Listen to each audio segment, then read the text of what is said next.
Hello everyone, welcome to the 157th episode of the Spiritual Brainstorm. In this episode, we'll be discussing a concept that I've developed some time ago, which is theory creates facts, and trying to steer clear of this whole obsession with what is true, what is not true.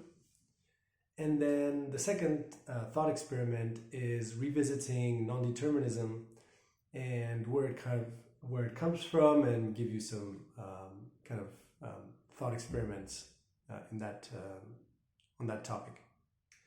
So, theory creates facts. I think I've already given this example, but the idea is that in order to discover new facts, you first have to come up with a new theory, because your theory of the world determines what you're going to think about in terms of experiments, and those experiments then can give you new facts. But if you stick to the same theory, that is going to limit the kind of facts that you can pull out of reality.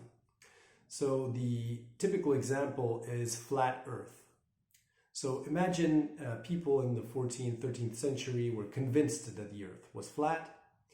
And obviously with that kind of assumption, you're not going to risk your life and go sailing out into the open sea and lose sight of the coastline, because you're thinking, well, I'm going to fall off the edge of the world. And who in their right minds would say, well, you know what? That's so interesting. I'm going to go and check it out just to see if it's true and risk my life and that of my ship and all of my family and maybe all of my crewmates and all that stuff. Of course, nobody's going to do it.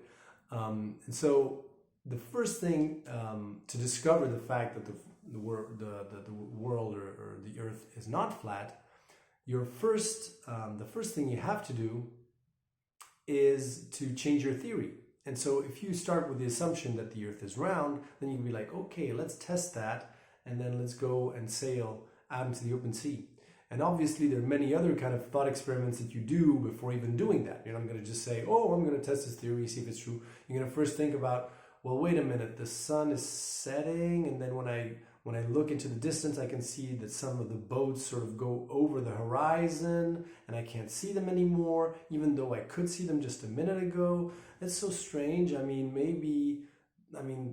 Either they've fallen off the edge of the world, but then if they come back, that means that maybe it's the Earth is round, and therefore that's why I can't see those boats anymore. And then you go into the open sea and then you figure out that you're right. So that's the first kind of a typical example. But I'd like to give you another example, which is really, really important. Imagine if you're in a really dark cave, like you can't see a thing. You can maybe feel your way a little bit through, and then you hear really, really strange sounds coming from in front of you. Sounds that you've never heard before.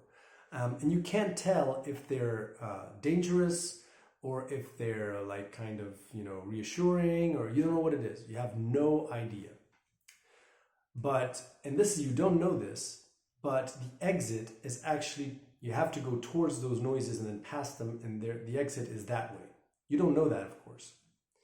Now, the theory that you're going to come up with about what those sounds actually mean are then going to have a certain impact on the experience you're going to have inside that cave. Either you can start from the assumption that these noises are something dangerous that wants to kill you, that is, something that you have to hide from. And in that case, you're going to go in the other direction, but that other direction is not the direction of the exit. So you're going to just have to spend your entire life in that cave because you've, decided that those noises is something dangerous and something that you should be afraid of, and that you should, flee. If, on the other hand, you decide that maybe those noises are benevolent, or at least they're not something that can harm you, then you're going to maybe try to go cautiously towards them, and then you're going to find the exit, and that's going to lead to a totally different experience.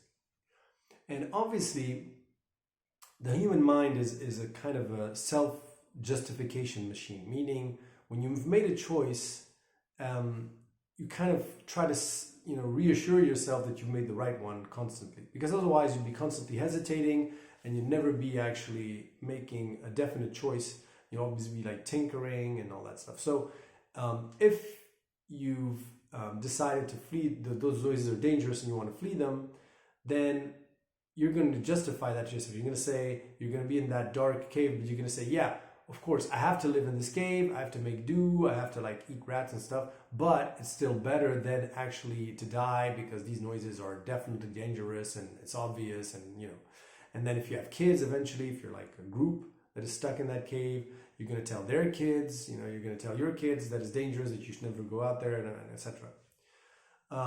Because of course you don't want to, how should I say, it's not that you don't want to be wrong, it's that at a certain point you have to assume that the choice you've made is the right one, the correct one. And obviously, if you're outside the cave, then you're going to have the same kind of story. You're going to say, I knew, I was right to actually think that these noises were nothing dangerous and that I was right to leave that cave.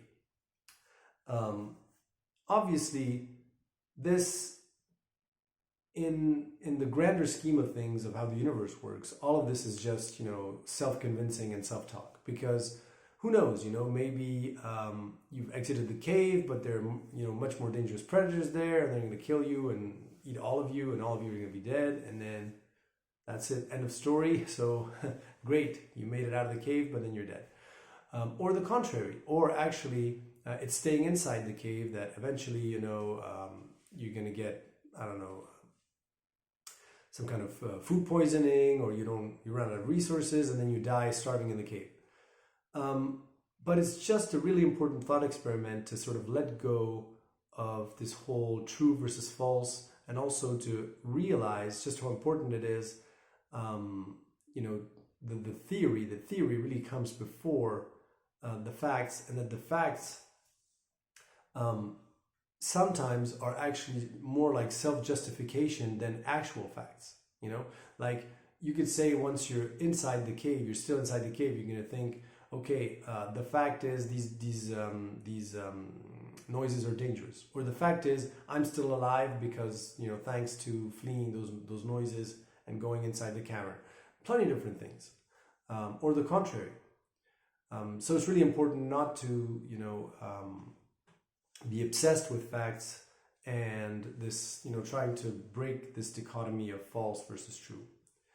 Now, the second kind of thing that I wanted to explore is, I often say that life is something that breaks perfect symmetry, because otherwise there wouldn't be an experience in this reality, and that it's a perfect blend of non-determinism and determinism. But then I wanted to sort of explore where that determinism and non-determinism, the mix, kind of come from. And obviously these are not absolutes. So non-determinism isn't just coming from one sort of vantage point or area, but I still wanted to sort of do a few thought experiments to explore those concepts in a kind of a new way.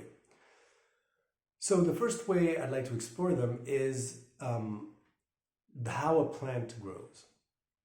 So imagine you put a seed in the ground, and obviously the seed, it's almost like determinism comes from the ground up, so from nothingness towards somethingness. It's this kind of past to future kind of linear time, you know, thing, where the seed contains the DNA, it's very material, there's like a sort of deterministic way of the plant growing and certain things happening there, and the little, you know, cells in it.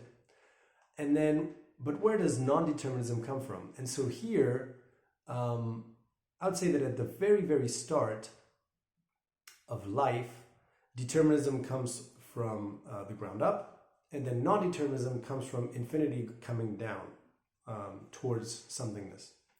And what does that look like? So the thought experiment is the plant is kind of determined in the way it grows, and non-determinism comes from, you know, the winds and when it rains, and, you know, all the external kind of reality factors, which to me are events that are caused by infinity stepping down towards somethingness. And that's where the uncertainty comes from, or the non-determinism comes from. Because from the plant's perspective, from the inside, it could see how it's determined in its way of growing. Like if there were no external reality, just imagine, like, there's no external reality and grows into a certain void, then it's all pre-calculated by, everything that's in the DNA, it's in the seed, and there's like these kind of cause and effect mechanisms that are there. But then it's confronted with an external environment, which is, from its perspective, impossible to calculate. Now, as humans, we'll say, well, yeah, but we have these now, we know that the weather is quantum, we know this, we know that. But from the point of view of the plant, it could never predict why the wind would blow in this direction or that direction, and that will influence how it sort of shapes and how it grows. Those external factors.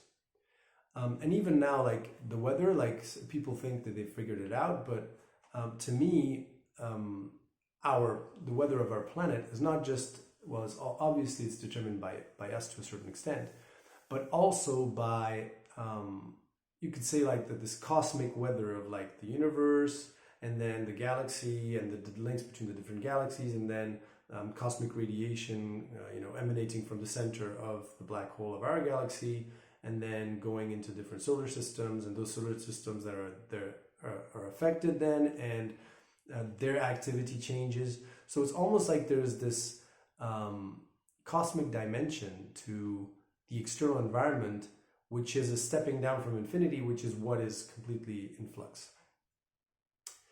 But if you think of a plant now, plant is like the stage where life is not yet fully self-aware or conscious. Now think of a human.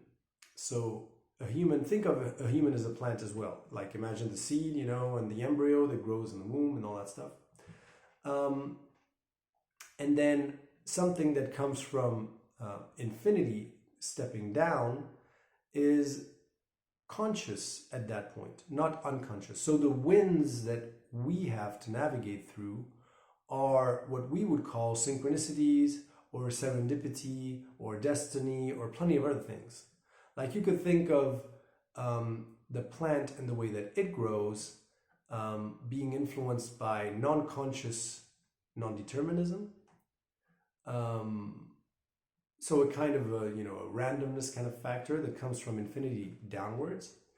But as soon as consciousness does appear, with the appearance of life and all that stuff, and especially with the appearance of creatures like us, then our determinism, which is our genes, is also kind of a bit less deterministic. And then it's almost like if determinism was kind of going upwards towards infinity and becoming smarter in a way so that it's not random.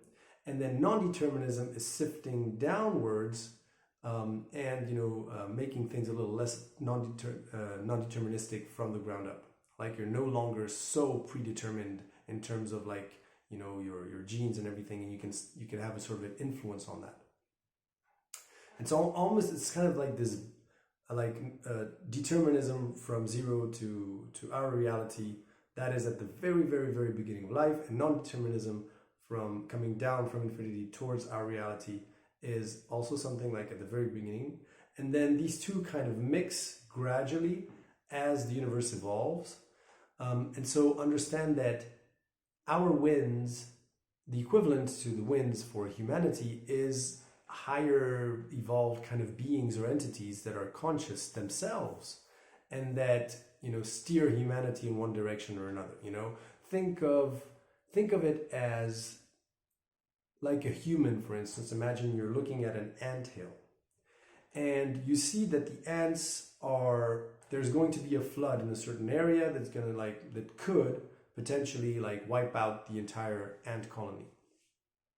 And so as a human, you manifest certain, you do some certain actions so that the ant colony moves or does certain things in reaction to what you're doing, so that the end result is they don't get flooded, right?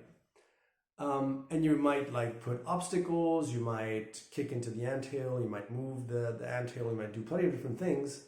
You're doing it, of course, intentionally, and you know exactly what your intentions are, the goal that you seek to achieve. Now, the ants, on the other hand, they may have no idea why you're doing it or what's happening. They probably can't model you as a human to understand your consciousness or whatever. And so they might think this is I don't know, a random event, or it's some kind of cataclysm, or it is meaningless, or whatever. They'll still react though to what you've done, but your action, it's not as if you're smart enough to know exactly how the anthill and every single ant is going to react to what you've done, so that you have exactly a set outcome that is going to be achieved. Like the anthill is going to be moved by 2 meters here and blah, blah, blah, blah, blah. You just know that there's a certain likelihood that they're going to react in one way or another, because you know globally how they work. Now imagine like a higher kind of entity, or like Jesus, Buddha, whatever, like in the spiritual realm, they have so many different names, that sees humanity in the same way as we're looking at an anthill, and they're like, okay, the humans, the humanity in general, they're moving in this direction, that direction. Okay, so if I put a flood here, or do this or do that, they're going to react in a certain manner, and there's more likelihood that they're going to avoid this kind of war or that kind of cataclysm or whatever. And so yeah, this is how like the universe kind of evolves, as non-determinism. So what is wind to a plant that kind of makes sure that you have this nice blend between determinism and non-determinism, to make sure that the universe keeps existing and create this interference between perfect symmetry, creates interference in perfect symmetry, and that you have an asymmetrical reality. That becomes something intentional as consciousness evolves, as the universe kind of evolves and grows. And so at our level, the winds that we are experiencing, in terms of the kind of life events that we have and all that stuff, they also ensure that our lives are not deterministic, but it's not an unconscious or random non-determinism. It's more like a really a planned one. Like in the ant colony, the ants might perceive it as something random. From your perspective that your actions aren't random, but it's impossible for you to explain them to the ant colony. And by the same token, it would be very difficult for a kind of a higher entity saying, well, I'm going to explain to you why I set off this kind of action or that kind of experience for humanity. So I hope you found this interesting. Don't hesitate to leave a comment, and like, share, subscribe, and talk to you in the next video. Bye guys.